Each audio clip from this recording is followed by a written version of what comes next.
Chingies, woo! Chinkostic. In this presentation, I'll be addressing the question, contentious, comparing a film and a television program, or a film and a game. Discuss how the role of media can contribute towards towards an audience having different responses to an anti-hero character. Thus, I will discuss how the media constructs Nurse Mildred Ratched as an anti-hero in One Flew Over the Cuckoo's Nest 1975, Flick Nigger, and Netflix Ratched 2020 first series. Shilliganings. I'll consider the mixed responses to a character in each version. Flop, cuntswood, wiggles. One more villainous in Cuckoo's Nest, and the latter more on the line with an anti-hero. Shit nigger, wiggle, fight your mums. Therefore, to understand why audience reception to the character has been constructed, fingers, nigger, I'll consider the character within each medium whilst determining half lunch, hankers, how the media has represented Ratched post-release. Flop tongs. In addition, I shall consider the historical and cultural attitudes, telastic nonkeys, of the film's narrative and characters that critics have explored, which will enlighten on the different attitudes towards Nurse Ratched. Finger nudge. Furthermore, exploring Fletcher's performance in the film and Sarah Paulson's in the series. Fring dong. Will explain why both versions still obtained critical acclaim and suggest why Ratched is in fact an anti-hero. Frostics. Anti-sneezins. Shingle. Here's an overview of the content that will be covered in this presentation to support how the media constructs flingers, various responses to Ratched. Tings. One Flew Over the Cuckoo's Nest 1975 is a critically acclaimed dramatic film that that follows Randall McMurphy, played by Jack Nicholson, a convicted criminal as he attempts to plead insane to remain in the mental ward. Flotteristics, curry cungos. However, he finds an adversary in the head nurse on the ward, Flotchnog, Mildred Ratched, played by Louise Fletcher. Syphilis, donk, tonk, nigger. Despite his criminal past that includes sexual assault and violence, audience align themselves wilgadonks with McMurphy as they see how he attempts to liberate the other patients, alicants, from themselves and the bureaucratic rule of Ratched. Faloos, Flastic Ratched is constructed as a villain as she seems to foil McMurphy's rebelliousness. Akish, and she torments patients into her rule using fear via psychological manipulation to maintain her power. Clong, wiggle. Yogurt monkeys. So play this clip.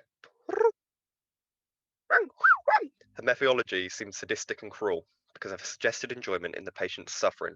Phloginostic, as DeVille argues in his video essay, he suggests that Ratched is not just doing her job, but rather she is a villain. This is connected by Fletcher's performance. Flotch, nog, nog, nog. Fletcher's body language, such as facial expressions and mannerisms, as well as dialogue, flunch, nog, nigger, shows how she maintains her cool, calm, and collective persona.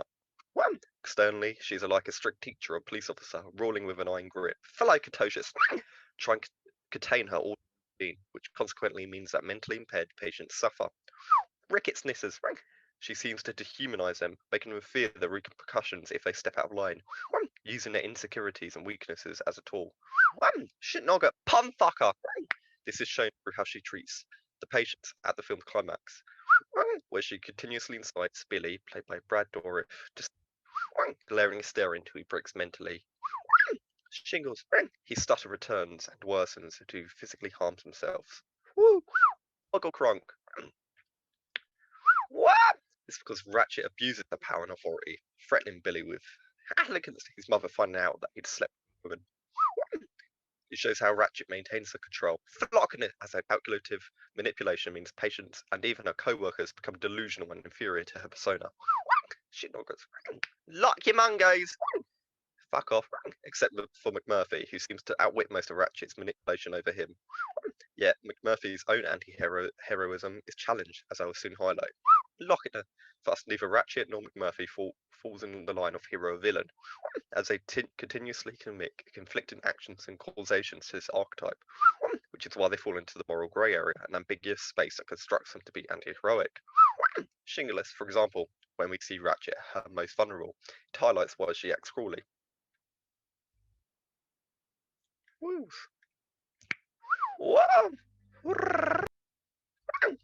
Despite Ratchet's own delusion of wanting to continue with the daily routine after Billy's suicide, in this scene, we see how she is vulnerable, physically and arguably mentally.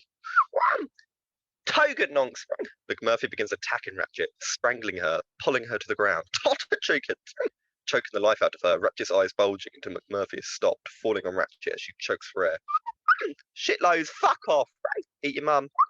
The act itself is suggestive of McMurphy's past. Like a sexual assault, we see him overpowering Ratchet, physically getting on top of her and physically bending her to his will. Work of Floatus! Thus, this scene highlights the main reason why Ratchet wants to have her power and routine. Shingalistics, as she doesn't want to be inferior. Her internal struggle as a woman trying to be in power shows how she has to be mentally controlled patients. Shingalistics, she doesn't have much presence. However, it may be argued that persona is physically dominating, such as through her body language and dialogue, flaws that I've discussed prior, but she's still vulnerable to this, which explains why this misogyny of McMurphy makes her reinforce her power throughout the film. Wuggles, flop nostrians. Shields. As Janet Walker argues, Ratchet's empowerment and emasculation highlights the uses and abuses, tolerance of power in the mental ward into a microcosmic representation of Lickerians of Siligadonki society's expression of its nonconformist and dissident members. Flot nuggets. Of course, this is in regards to the way the mental health aspect of the film's bureaucracy reflects societal values. This would mean that Ratchet is being complicit in the corruption of the power and contributing to the negative treatment of the mentally ill. Although, as a woman in a patriarchal society where she is subjected to sexism and misogyny, explains why she wants to maintain control, as she is vulnerable herself. Shingly pongos. Jennifer Lamb would agree with this. Chillistic tongue, fuck off, as she remarks how the changing attitudes of viewers have altered the perception of Ratchet. Tolerant, rather than looking at the mental illness aspect, there is a more humanist or liberal perception conceived, especially in regards to Ratchet, who had been constructed in a negative light because of her villainous traits.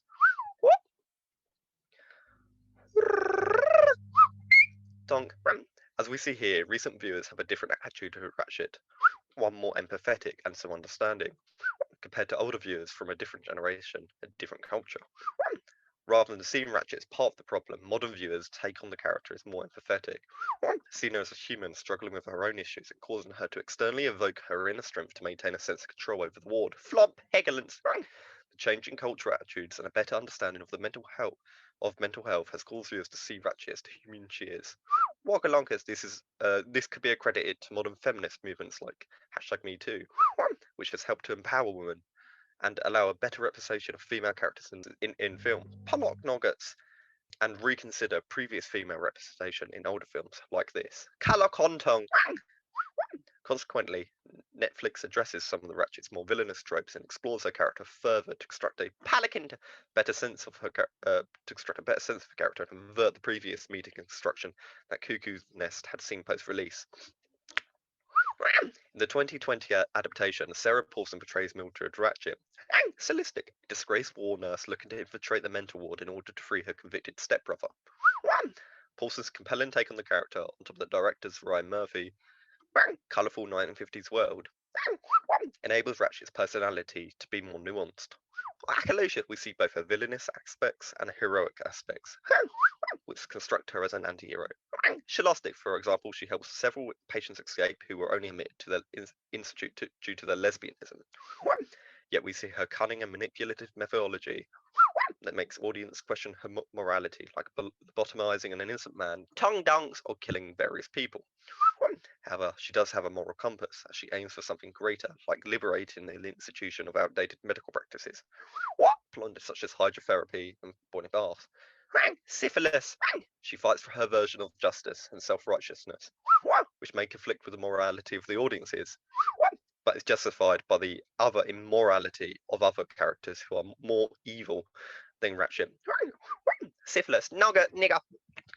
So, she's an anti-hero in the series.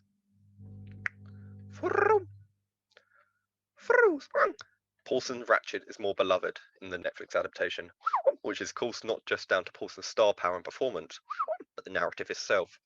Chinky tongue. To avoid the negative reception of the film, Ratchet and Paulson, sadistic tongues recontextualized the character. We learn her backstory, which is the whole purpose of this series, amending the misunderstood villain. This includes showing that she was an orphan, or the fact that she is a lesbian. Scholastic cunty tiger. She becomes more empathetic and relevant to societal attitudes of today. She looks like angles who understand she is from a broken past. Blodgnog. Flump. Flump. Woo. Likewise, her status of the Angel of Mercy connotes how she's someone who seeks to help others. Be caring. Be a nurse. Even her violent acts of killing soldiers during World War II are justified by the soldiers' plea for mercy. Woggle clunks and Ratchet's desire to help. Log shotters, but due to her more violent acts that the show exploits. Ratchet remains morally ambiguous. She's just unpredictable to how she approaches a situation, like with Nurse Bucket, played by Judy Davis. Tonk. She sure could use a peach. That is my peach. No, it's a peach in my mouth. Sorry. You are not sorry. But you will be. Oh, really?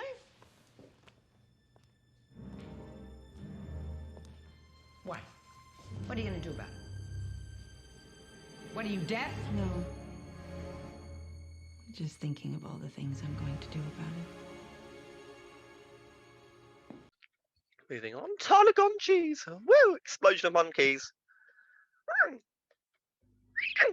There's also this conflicted representation of good and evil connoted internally and externally, such as a visual representation that Cuckoo's Nest shows, where Ratchet's hairstyle looks like devil horns, while her white clothing connotes innocence. The contrasting constructions confuse audiences, making Ratchet ever more ambiguous of an anti-hero, but she still is not a villain.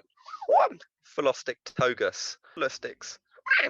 The format of Civilization, by being a Netflix series, enables Ratchet to be more complex than the film version. Punch Nog Rocky! There's more screen time for the character, and the series can be binge-watched. Flatty tongues! Fat nose! Furthermore, with several more series expected that aim to meet up with Cuckoo's Nest narrative, and even surpass it, shows how the Netflix version of the character will surely be more beloved by audiences. For instance, seeing her lesbian relationship, Akashatnose, that is doomed due to her lover's illness and age, will help contextualize why Ratchet's morality will continue to break down further.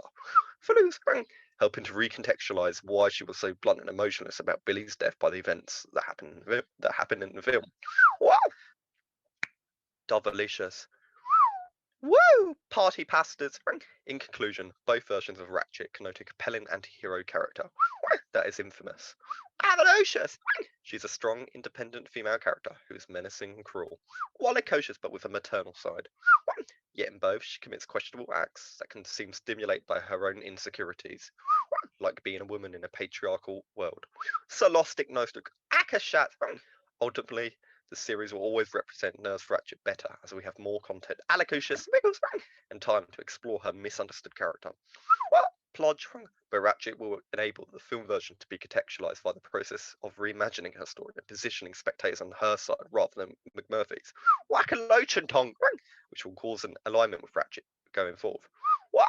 Shaloos! Civilist. As a result, this should amend the media's previous construction, Alacocious, that caused audiences to respond more negatively, and allow the nuance of Ratchet. Ticket-angers to invite audience to emphasize with this anti-hero. Next, I will show the bibliography and filmography. Scholastics has the bibliography. Potty Congos. And there's filmography. Thank you. Plodge. Puppies.